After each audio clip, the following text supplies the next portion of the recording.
দুর্দান্ত কিন্তু সিদ্ধ হয়ে গেছে একদম। দেখুন কত সুন্দর ভেঙে ভেঙে যাচ্ছে, খুব সুন্দর একদম। দেখুন কোষ কোষ ছেড়ে যাচ্ছে, একদম সুন্দর সেদ্ধ হয়ে গেছে। নমস্কার বন্ধুরা, ববি কিচেনে সবাইকে স্বাগত জানাই।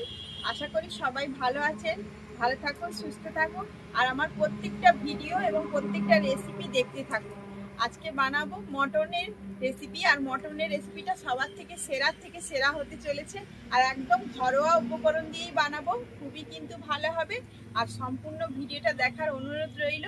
আরেকটি অনুরোধ রইল, যারা আমার নতুন বন্ধুরা আছেন আমার চ্যানেলটিকে সাবস্ক্রাইব করে দেবেন, সাবস্ক্রাইব করে আমার পাশে থাকবেন। আর চলুন রান্নার জায়গায় তাহলে চলে যাই, আর সম্পূর্ণ ভিডিওটা দেখতে থাকুন।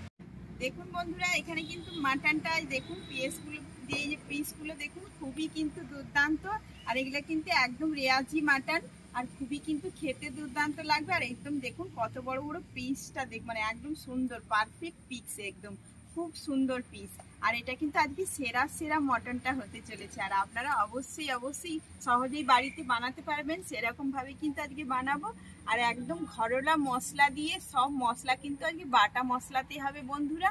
আর একদম দুর্দান্ত হবে, আর একদম লাল লাল ঝাল হবে, আর দুর্দান্ত হবে, আপনাদের সবারই কিন্তু ভালো লাগবে। আর এই মাটনটা কিন্তু ধুয়ে নিয়েছি, আর আমি কিন্তু এবার যে মশলাগুলো লাগবে সেগুলো কিন্তু বেটে নেব। একে আমি সব মশলাগুলোকে বেটে নেব। আর এখানে বেটে নিচ্ছি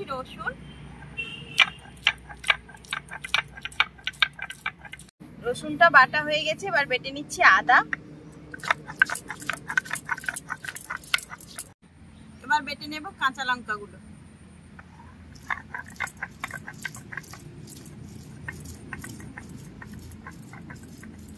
দেখুন বন্ধুরা, এই যে কাঁচা লঙ্কাটা বাটা হয়ে গেছে, এটা কিন্তু এতটা কাঁচা লঙ্কা নয়, আপনাদেরকে বলা হয়নি। এখানে কিন্তু একটু ধনেপাতা, কাঁচা ধনেপাতা দিয়ে বেটে নিয়েছি। এর সঙ্গে একই সঙ্গে ধনেপাতাও বাটা আছে, আপনারা এটাকে বেটে নিবে একই সঙ্গে, ওই জন্য এতটাই লাগছে। দেখতেই পাচ্ছেন যে এত কাঁচা লঙ্কা কিন্তু নয়, এর সঙ্গে একটু ধনেপাতা আছে।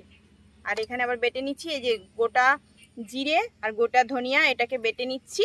সবই কিন্তু আজকে বাটা মশলাতেই হবে বন্ধুরা।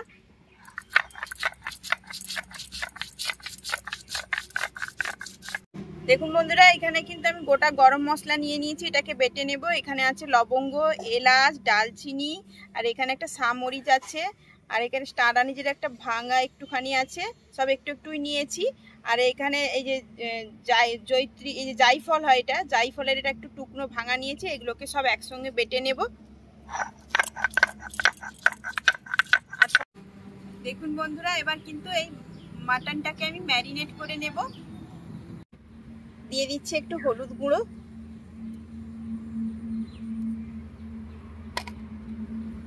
দিয়ে দিচ্ছি রেড চিলি পাউডার,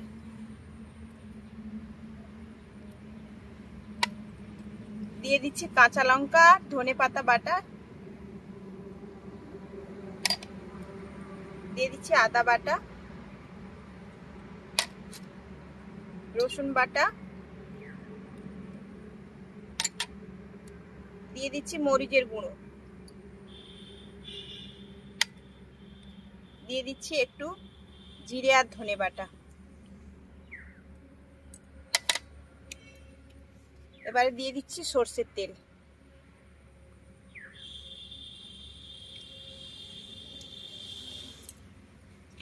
এবার দিয়ে দেবো একটু লবণ,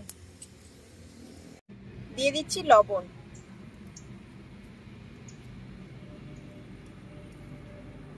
দিয়ে দিচ্ছি একটু কোচানো পেঁয়াজ। এবার এটাকে ভালো করে একটু দেবে মেখে নেব।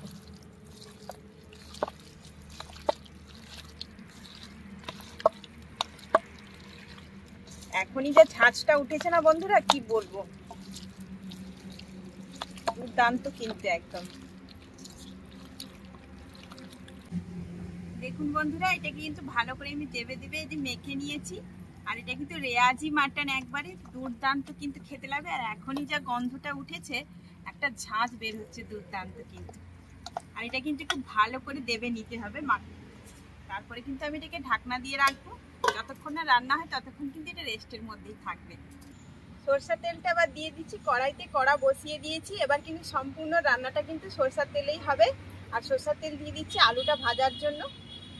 আর আলুতে কিন্তু নুন হলুদ কোনো কিছুই মাখাবো না, যেহেতু সরষের তেলে ভাজছি তো আলুটা এমনিতেই লাল হয়ে যাবে। আর নুন হলুদ মাখালে কি হয়, যে তেলটা বাঁচে ওই তেলটা কিন্তু কালো হয়ে যায়, তাতে কিন্তু অসুবিধা হয়। তার থেকে এমনিতেই দিলে কিন্তু আলু সেদ্ধ হয়ে নুন হলুদ সবই কিন্তু পরিমাণে ঢুকে যাবে।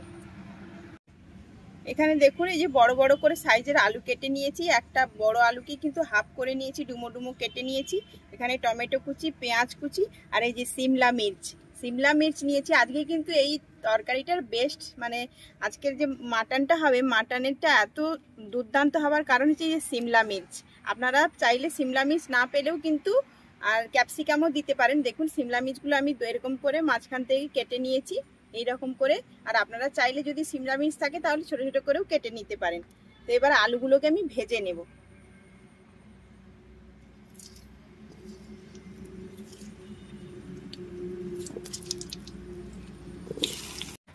আলুগুলোকে লাল লাল করে ভেজে নিয়েছি, এবার আলুগুলোকে তুলে নেব।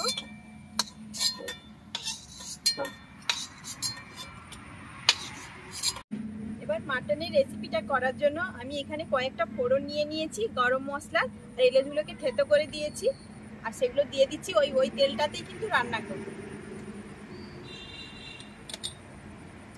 দিয়ে দিচ্ছি কয়েকটা তেজপাতা। ফোড়নটা কিন্তু ভালো করে তেলে পাকিয়ে নিয়েছি। এবার দিয়ে দিচ্ছি এই সিমলা মির্চগুলো, এর সঙ্গে দিয়েছি পেঁয়াজ কুচি। এবার ভালো করে এটাকে লাল লাল করে ভেজে নেব।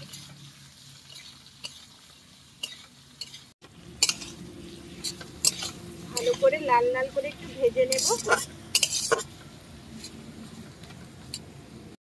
পেঁয়াজটাকে লাল লাল করে একটু ভেজে নিয়েছি, এবার রসুন বাটা দিয়ে দিচ্ছি।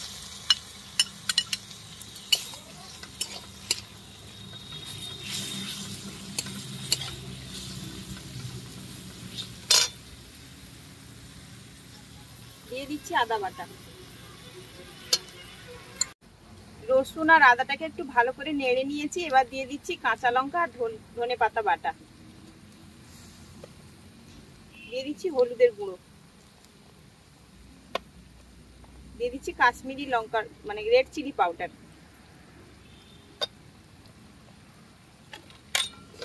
ভালো করে একটু কষিয়ে নেব।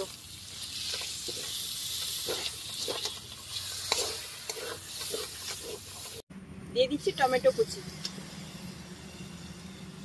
দিয়ে দিচ্ছি মরিচের গুঁড়ো। আপনারা যেমন ঝাল খাবেন তেমন দেবেন।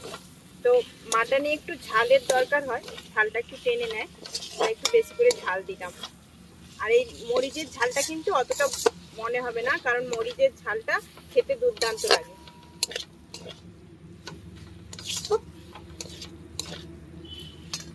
ভালো করে কিন্তু আমি মশলাটা কষিয়ে নিয়েছি, এবার কিন্তু মশলা বাটার জলটা দিয়ে দেব।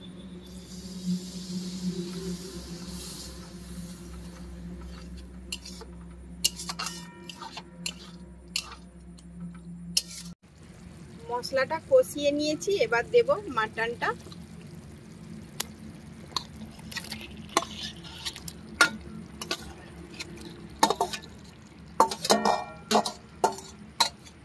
এবার দিয়ে কিন্তু ভালো করে কষাতে হবে, আর বেশি আঁচে কষাতে হবে না বন্ধুরা, হালকা আঁচে কিন্তু কষিয়ে কষিয়ে এটাকে রান্না করতে হবে।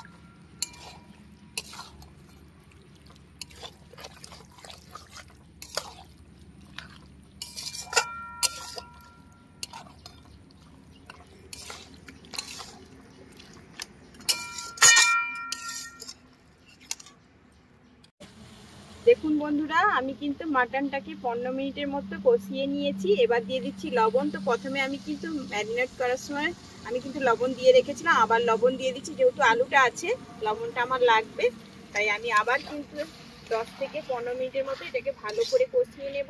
আর যতক্ষণ না তেলটা ভালো করে ছেড়ে যাচ্ছে মশলা থেকে ততক্ষণ কিন্তু কষাতে থাকবে, আর কিন্তু এটা ভালো করে কম আঁচে কিন্তু কষাতে হবে।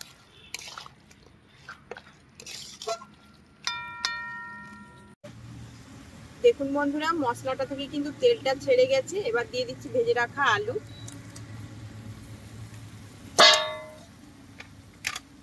দিয়ে দেব ধনে আর জিরে বাটা,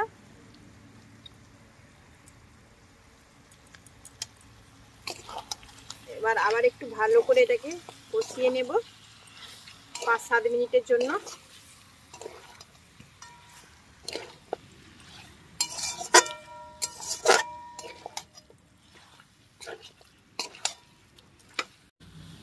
দেখুন বন্ধুরা, আমি কিন্তু আবার একটু কষিয়ে নিয়েছি 5-7 মিনিটের জন্য। দেখুন চর্বিগুলো কিন্তু একদম গলে গেছে।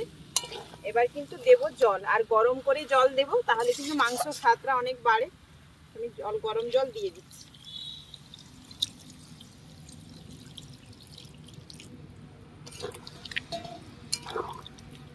আর এটা একটু ঝোল ঝোল থাকবে।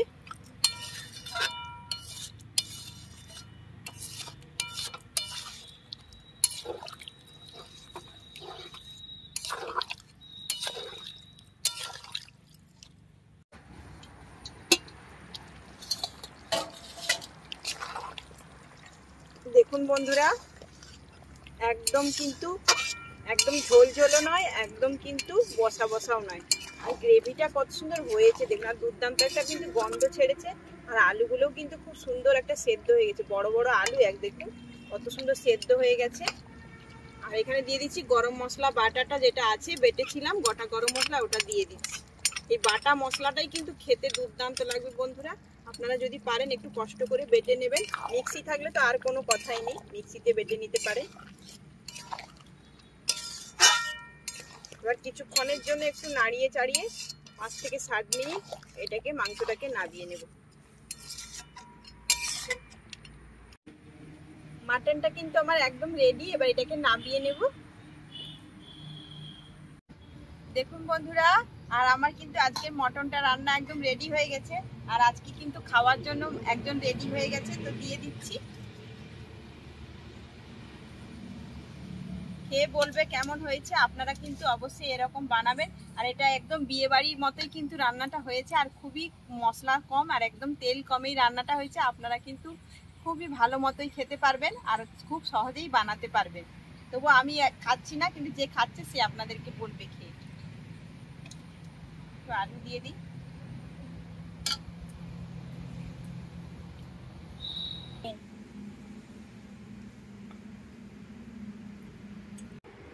দুর্দান্ত কিন্তু সিদ্ধ হয়ে গেছে একদম। দেখুন কত সুন্দর ভেঙে ভেঙে যাচ্ছে, খুব সুন্দর একদম। দেখুন কোষ কোষ ছেড়ে যাচ্ছে, একদম সুন্দর সেদ্ধ হয়ে গেছে।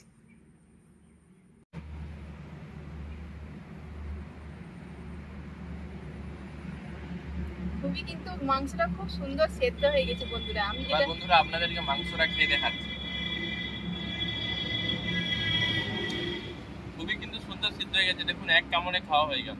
একদম কিন্তু মানে সুন্দর, একদমই সুন্দর, এক কথায় একদম। দেখুন কত সুন্দর সিদ্ধটা হয়ে গেছে। দেখুন আর কিরকম খেতে লাগছে, কিরকম ফুলে ফুলে পড়েছে। দেখুন কিরকম আর খেতে কিন্তু অসাধারণ লাগছে। এই সিমলা মির্চটা মানে দেওয়ার জন্য আরো কিন্তু সুন্দর লাগছে খেতে। আর যেহেতু সব বাটা মশলা দ্বারা রান্না করা হয়েছে আজকে, আর টেস্টটা কিন্তু অসাধারণ লাগছে বন্ধুরা। আর একদম কিন্তু মানে মানে বিয়ে বাড়ির মতো, কিন্তু একদম বিয়ে বাড়িতে যেরকম রান্না হয়, বিয়ে বাড়ির থেকে ভালো, রেস্টুরেন্ট স্টাইলে যেমন হয় ঠিক তেমনই হয়েছে। মানে বিয়ে বাড়ির থেকেও একদম ছাড়িয়ে গেছে, মানে রেস্টুরেন্টের মতো একদম সুন্দর দুর্দান্ত কিন্তু হয়েছে বন্ধুরা। সত্যি কিন্তু আপনারা অবশ্যই আজকে একদম কম তেলে রান্না, আর অনেকে তেল। দেখুন আলুটা বন্ধুরা দেখুন কত সুন্দর সেদ্ধ হয়ে গেছে। দেখুন আলুটাও দেখুন কত সুন্দর সেদ্ধ হয়ে গেছে। আর আপনারা অবশ্যই কিন্তু এভাবে বানাবেন। আর অবশ্যই কিন্তু নতুন নতুন রেসিপি পেতে আমার চ্যানেলটিকে সাবস্ক্রাইব করে রাখবেন। আর ভালো লাগলে একটি লাইক করে দেবেন, আর কমেন্ট করে কিন্তু জানাতে ভুলবেন না। আর যারা আমার নতুন বন্ধুরা আছে আমাকে অবশ্যই করে সাপোর্ট করবেন। আর অনেক অনেক করে আমার ভিডিওটা কিন্তু আপনার বন্ধুদের কাছে, আত্মীয় স্বজনদের কাছে শেয়ার করে দিবেন। আর চলুন আবার একটি নতুন রেসিপিতে আপনাদের সামনে হাজির হয়ে যাব। আজকের মতো বিদায় নিচ্ছি, টাটা।